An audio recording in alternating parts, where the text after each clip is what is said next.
What happens when you introduce rice farming to a society that has been fish farming for the better part of their lives? Have the farmers of Nyatike finally put down their fishing nets and picked up planters and threshers? Let's find out at the Kuja Irrigation Scheme in Migori County.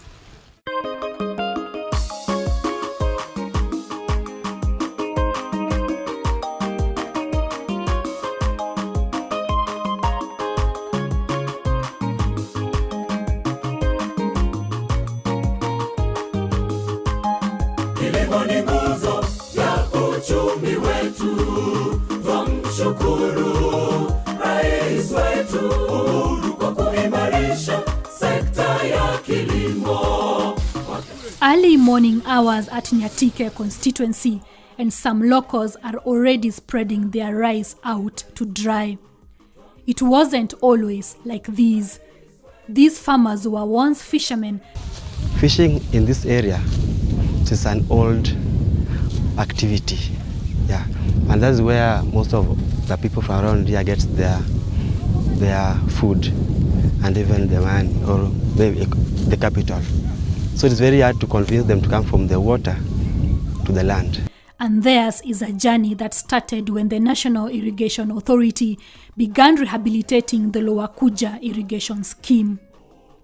Last year, at a time like this area was full of shrub, typical of arid and semi-arid land. That was the last year, but within 6 months, you can see the transformation that National Irrigation Authority has brought to the people of Nyatike. Right now, they can do rice.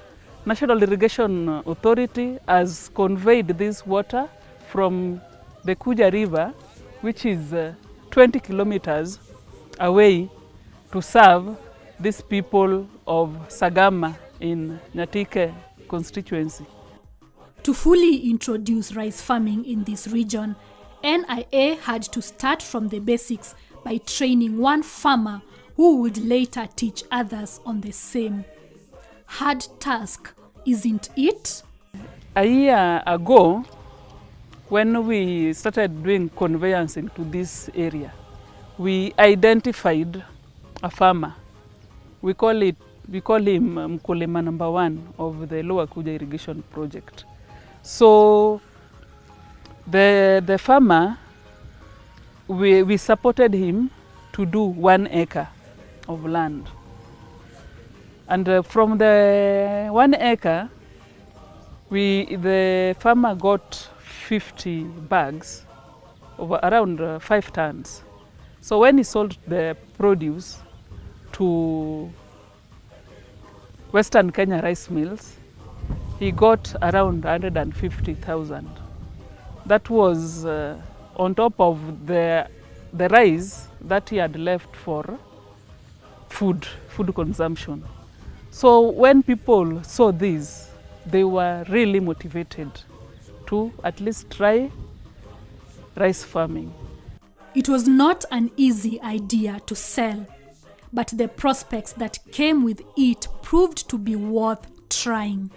When it was first said this rice was coming to take this whole field, we were not happy because this region is always dry for a bigger part of the year. And most people get rescue of their animals when they bring them here, and this field now, the rice take, is where we used to graze. And you remember, people bring the animals from very far off to send here to get saved during drought. So we thought that was, we were being robbed of our income, which is their livestock. So we didn't look at it as anything positive to us. Now, without me saying, you go to the field and see the number that attend the work in the fields there, and you possibly see they are happy. Many women now are not idle in the homes. They come to the field, and many other people that used to go to fishing, some have come back to rice farming. And even the people that used to go to mining, some have come back to rice. Yeah, so it's now a quite welcome thing. Many farmers have now been trained on rice farming to complement their fishing activities. This, they say, has provided them with additional channels to earn a living and feed their families. Before I got my school for teaching, I was just swimming here. But as per now, I only come here during holidays. And it helps because I can go and sell the rice that I get from here to other people, and I get my capital. And that capital can help me in my family, yeah, to pay fee for my brothers and sisters, and even to help even the needy in the society. The area that now that is under production is 2,500 acres. For rice production, we have 1,500, and then there is sugarcane on the upper part of the scheme, and then there are also other crops like watermelon and tomatoes. So the project has really transformed the Nyatike constituency, because before this area was just dry. The area I am standing in was full of shrubs and cactus. That was as late as August last year. But you can see within 4 months how the project has transformed the area. To these farmers, it is better a grain of rice in your own farm than fish that freely roams in the lake with no guarantee of a catch. Na sasa nikikuja vile nimekuja leo, inanisaidia kwa chakula ya watoto, kununua uniform. Sasa hatusumbui wanaume wetu kabisa. Unapata yako, akileta kidogo na ulete ingine, mnasaidiana. Na huko baharini tulikuwa tunaweza enda na samaki, ukose samaki kabisa na ukuje bila hata shilingi moja. Na hapa ukipata kazi, utapata kitu na utasaidika. Rice farming is real, and there are a lot of gains in rice. So you know, the fishing is unpredictable. You can go there and by the end of the day, you are not sure of getting something. But here, like even these people working, by the end of the day they are paid, they'll get money. Unlike fishing where you can go and by the end of the day you go home with nothing. Yeah. Their satisfaction is registered in their hope that the government will invest more in the expansion of this scheme to open it up to more farming. Lower Kuja is a very big project. If we could assist so that it is expanded, the whole acreage is done, will be very happy, because that will give a lot of employment opportunities for our people. It's helping me a lot individually. I harvested recently. I got money. See, that has changed my life. Yeah, I'm very happy. It is not just those who have land here that have benefited. The activities here have availed good avenues for casual laborers to earn a living too. Since I'm a laborer, I do not have my own farm, so I can do the different kind of jobs. This is better than the lake. You know, here I can come with my wife, we can work 2 people and earn our salaries per day. But at the lake there, I have to go myself, and I do not know what I'm working for. I will just find myself at the evening that I have nothing. Young people in this region have not been left behind. A clear contrast on what has been the norm of young people leaving farming to the elderly. The rice growing in this area, actually it has brought in very many people from different areas who want to practice the growing of rice, and that one it enabled people, even the business has really moved up. The issues of sending money or receiving money through M-Pesa, people traveling to this place, even the people who are living here looking for the houses where they can live, rental houses. That's really brought so many people, so a lot of business is taking place around this area. The National Irrigation Authority says the Lower Kuja Irrigation Scheme has potential for 84,000 acres. The focus being to expand the scheme in line with President Uhuru Kenyatta's food security pillar under the Big Four agenda. The potential of Lower Kuja Irrigation Development Project is 84,000 acres. But what National Irrigation Authority has designed is 19,000 acres. The 19,000 can be done using the flow of the river, the normal flow of the river. We call it run of the river, the 19,000. But then the remaining 50,000, the remaining 60,000 can be done after a dam is built upstream of the project. On the dam has been designed, and actually it is at the tendering stage. So when immediately we get a contractor on board and the dam is done, then we'll cover the whole potential of the Lower Kuja Irrigation Development Project. Rice farming in the western region has continued to grow over the years, from the newest kid on the block at Lower Kuja to the Bunyala Irrigation Scheme, which has been in existence for a while. Here, it is planting season and the farmers are up to the task. Sahi natandaza, niko katika hali ya kutandaza ili nipande. Nafanya leveling, baadaye ndo nitapanda. Hao watu wanatusaidia wakati ambapo tuna shida kama hizi za maji, na shida kama hizi za mbegu, tunaenda tunawaelezea, alafu baadaye wanatutatulia hizo shida. The Bunyala Irrigation Scheme is fed by water from River Nzoia. This water supplies 2,000 acres of land, which is under rice. So this is the main pump station for Bunyala Irrigation Scheme. We have 4 submersible pumps which were installed in 2006.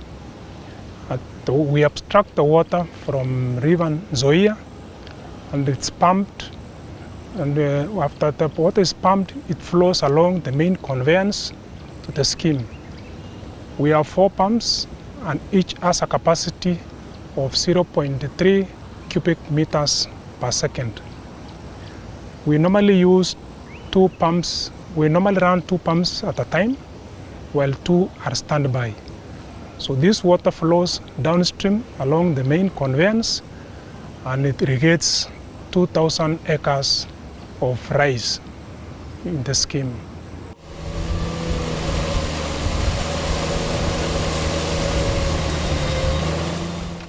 NIA continues to rehabilitate the scheme and provide the necessary assistance to farmers to ensure they reap maximum benefits from their farming activities. We run through field days with farmers at every crop stage. We start with the land preparation.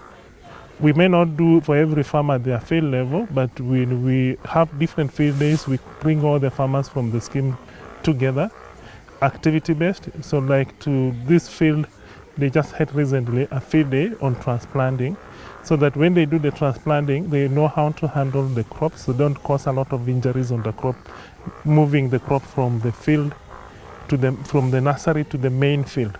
So we have field days targeting land preparation, whether to do dry plowing or wet land preparation, the advantages of each.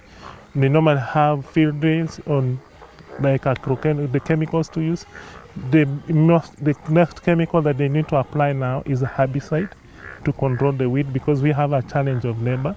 So immediately after transplanting, within that 1 week before we apply the first irrigation water, we take them through the field day on on application of chemicals, of herbicides, to control the herbicides. So we run with them stage-wise. From one stage to the other, there is a different requirement that they need to do. Huu mkulima wa mchele umenisaidia kwa sababu ndo umefanya watoto wangu wakapata elimu, ndo umefanya vitu ambavyo navyo kama mifugo nimetoa hapa, na naona midumata maisha yangu pia. Sina moyo mwingine wa kwenda kutafuta kazi nyingine nje. Naona hii kazi inanielekea vizuri. Hiyo mimi pia naunga huo mwito wa rais, panuliwe ili kazi iwe nyingi. Wanakuja tu hapo wakati wa kupanda na wakati saa zile wanavuna mchele. Tunakuja, sijui kwa Kiswahili unahitaji kuhonja. Tunakuja kutwanga mchele, alafu wanatupako mchele na pesa kidogo ya kujisaidia. Na kupanda huwa tunakuja tunapanda, alafu pia wanatulipa. The authority has also put in place measures to ensure the rice produced in all the schemes in this region is purchased through the Kenya National Trading Corporation in line with President Kenyatta's directive to protect farmers from unscrupulous traders. We are currently working with the Kenya National Trading Corporation and as a result of the presidential direction, so that we give better prices to the farmers, they are able to go into production. Currently, because we only have non-aromatic, that is the Sindano variety, the farmers are being paid 40 shillings for the paddy at field level, 95 shillings for the milled rice when they do milling. The cooperative is the one that is doing the milling, so the cooperative get it from the farmers at 40 shillings at the paddy, and they do the value addition and sell to KNTC at 95 shillings. For aromatic varieties, the Pishori paddy costs for 85. So there is a difference between non-aromatic and aromatic varieties. Many of the farmers who have engaged in rice farming here plan to expand their activities by leasing more land from their neighbors. Mimi ndo nilikuwa nafanyia tu watu kazi tu ya shamba, lakini sasa hii ndo mara yangu ya kwanza nilikomboa hii shamba. Hii ndo mara yangu ya kwanza kukomboa, nilikomboa hii na kuna ingine kule ng'ambo kule. Kulingana na mchele vile huko, na niko na matumaini kwamba ile fainini yangu yenye niliweka capital itatoka. Siwezi jua zaidi hapo, lakini kwanza capital itatoka. Na sasa kwa sasa nikisema shamba ambayo niko nayo hii na ile ni kama weka moja. Na lengo langu nataka kama ni vizuri niwe mkulima mkubwa, nitoke kwa weka moja nifike kwa weka 2. Mungu anisaidia fika hata kwa weka 10. Sijanunua shamba, lakini nakodisha tu kwa mtu ili nifanye kazi, na hiyo kazi pia nisaidie kukuza familia yangu na watu wangu. So nafurahi kazi ya mchele kwa sababu nimefanya kama huu ni mwaka wa 4, lakini naona kama inanisaidia maishani. Hata imewahi nipatia kwa shamba ya kununua yenye mtu anaweza ishi ya 98,000. So nashukuru.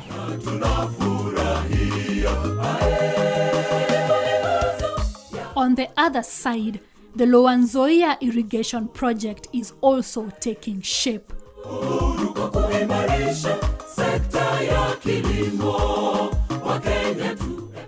The infrastructure is being put in place to increase water supply to the irrigation schemes in the counties of Siaya and Busia, boosting production of not just rice but other crops as well. The project is scheduled to take 36 months, having commenced from June 2018. We are now at 20% physical progress. We are through with the concrete works at the main intake. The weir is complete. We are doing the intake structure, the headworks and the headworks canal. We've also done structures, all the structures along the headwork canal. We are complete at 95%. What is remaining for the structures is the fixing of gates We are looking at this project to help shift the pumping from Nzoia and Nzoia in the Bunyala Irrigation Scheme.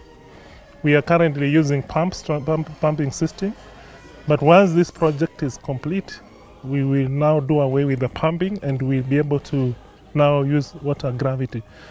The implementation of this project has provided various employment opportunities for the youth who are employed on site. Since the project started, we've had different labor requirements that we've been employing using this project. From this time, we have drivers, we have plant operators, we have steel fixers like the ones that are working behind us now. We have within, those are the technical, the artisans. We also have the engineers who are local, who are working with the steel fixers. We have, the project is packaged in two components. We have the engineering component, which I've mentioned, and we now have the production side, which has been working with farmers to build the capacity of the farmers so that they're able to shift from rain-fed system to irrigation system. And so we have field agronomists who are working, organizing on trainings. We have researchers working with us. And in the long run, we are looking at the project being able to provide food security for this region and create employment by having youth working both on the structures on the project and also at the farm level by doing the actual production. The annual rice production in the country is still not sufficient compared to the demand.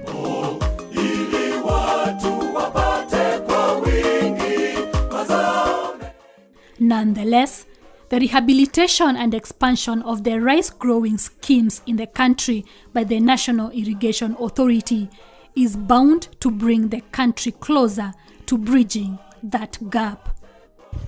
Mimi sasa kwanza nitashukuru ule mradi ambao leo Nzoia anataka kuchimba hiyo, kwamba hapa kama sisi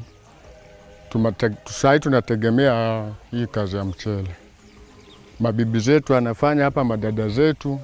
Namshukuru Rais Kenyatta kwa kutukumbuka kama sisi watu wa mashindani huku Busia County na Siaya County, kwa kutuinua kwa kilimo cha kisasa. Nimeweza sema ni asante. We first of all want to thank Mr. President so much for this project. At least it has changed our lives. I have a message of a goodwill. I say thank you to the President. I still welcome the other coming project, and we are proud of it. Yes, we are proud of the project.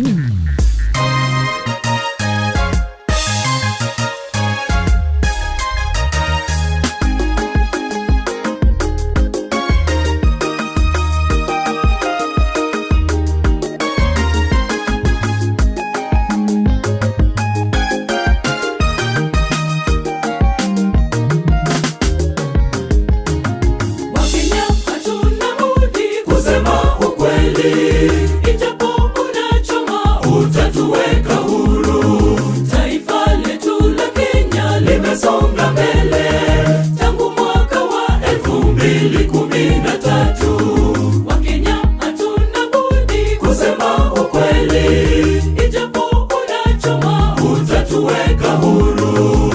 Taifa letu la Kenya limesonga mbele tangu mwaka wa 2013. Uhuru oye, rais wetu oye, umeyatenga yote unayoweza. Wakenya tumeridhika na tunasema Uhuru oye, rais wetu oye. Uhuru oye, rais wetu oye, umeyatenga yote unayoweza. Wakenya tumeridhika na